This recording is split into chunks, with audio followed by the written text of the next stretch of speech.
पहिला चेंडू अमोल गोलंदाजी माग सज्ज झाला गेलाय.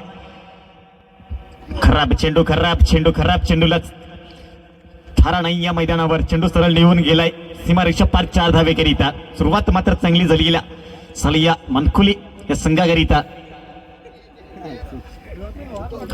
पहिल्या चेंडूवर 4 धावा आल्या गेल्या. 17 धावेचं टार्गेट. शबलेसचा पुढचा चेंडू असेल अमोला.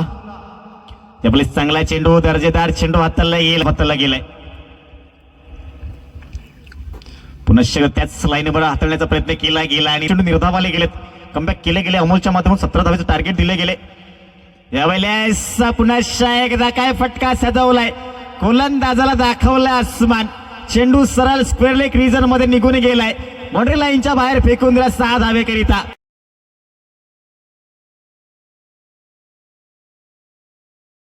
6 धावे करिता धावसंख्या तब्बल पोहोचली गेली 10 या आकड्यावर.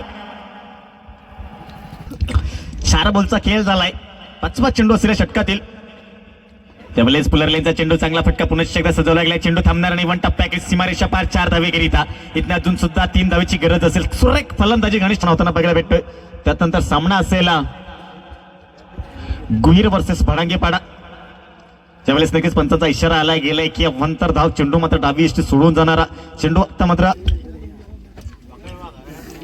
ज्यावेळेस पुन्हा एकदा चांगला फटका सजवला गेलाय. 2 धावेची गरज आहे. 1 धाव तर पूर्ण होताना बघायला दुसऱ्या धावेचा प्रयत्न होतोय आणि दुसरी धाव सुद्धा परिपूर्ण झाली. या इथे मात्र मानकुली संघ विजयी झालाय.